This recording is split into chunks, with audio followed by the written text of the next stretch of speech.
Max Blumenthal has been going through a rough patch. So, Sophia, do you mind elaborating on that real quick? Yeah, this was really just like out of nowhere. Like I was just on Twitter, and then someone sent me that he was arrested, and I was like blown away. But yeah, they arrested him. It was at 9 a.m. They appeared. DC police officers appeared at his door, and then they threatened to break the door down. And then they were prepared for a SWAT style raid. And this was just because of his coverage of Venezuela, and it was a baseless charge, pretty much. And he stayed in jail, I think, for 2 days. Yes, 2 days in various cells and cages, and he was shackled by his hands and ankles for over 5 hours in one cage with other roommates. So, That's not a normal and practice, by the way, people. They usually only do that if you're dangerous, which it's yeah, Max Blumenthal. Like, he's not dangerous. yeah, he's not. He probably was just like, "What the hell am I doing here?" But yeah, and this, this really goes along with the dangers and the precedent that's set with Julian Assange. Hmm. And that's what a lot of people, they were connecting those dots. That's the kind of precedent that's set, because again, Assange wasn't a whistleblower. He was literally just a journalist that was reporting the information that he received from whistleblowers. That doesn't make him a whistleblower. He was literally just a journalist and just reporting that information.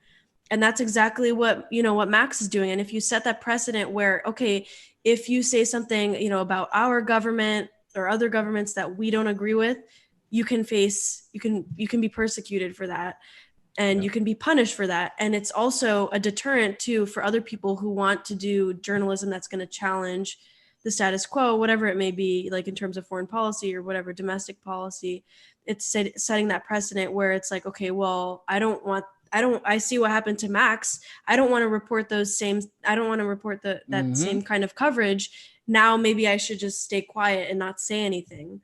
So it's really Absolutely. dangerous. It's really dangerous. And this is why it's so important for people to be really consistent with Julian Assange, and, obviously show support for him. It doesn't matter what he reported or not. You have to stand up for his First Amendment rights, um, because this is the dangerous outcome that Yeah. can happen. And so, once again, what she said about Julian Assange is beyond true, because when he initially got arrested, people were asking myself and even Sophia, this is before she was on the network, but I remember seeing her speaking out fervently in favor of Julian Assange. They're like, why is it such a big deal? Why are you demanding everybody to, like, just agree with you? Why isn't it okay that they're quiet? And this strategy, no, no, no, no.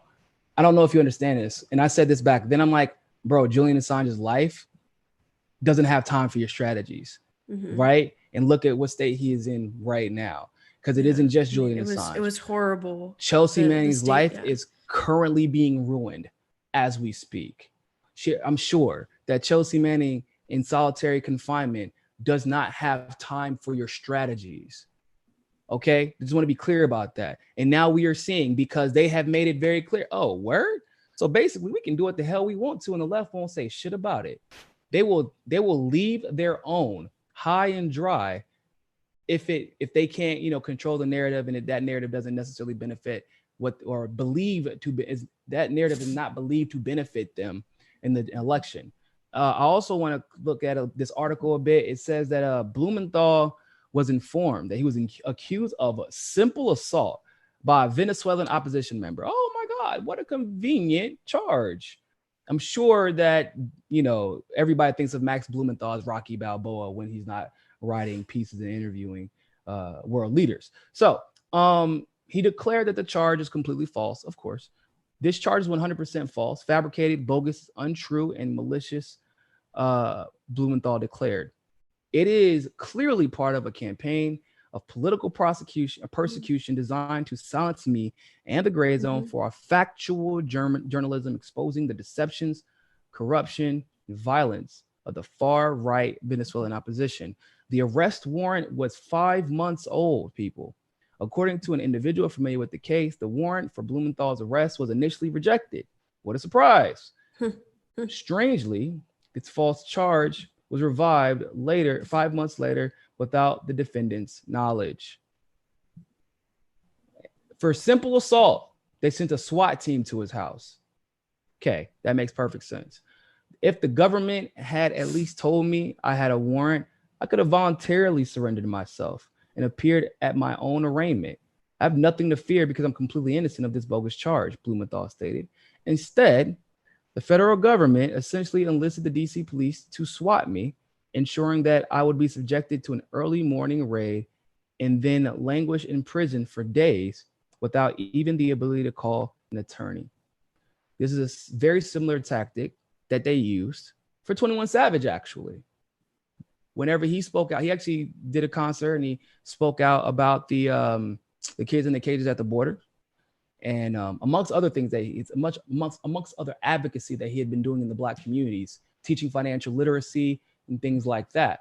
And they, same thing, got him right before the weekend started, which disables you from being able to call you can't have your arraignment. You can't, like, until Monday at least. That's the earliest, by the way, but I think they can go like 10 days without an arraignment in some cases, depending on what the state is. So like, it was a tactic designed to completely cut Max Blumenthal off from society, make him regret ever covering this shit. Mm-hmm.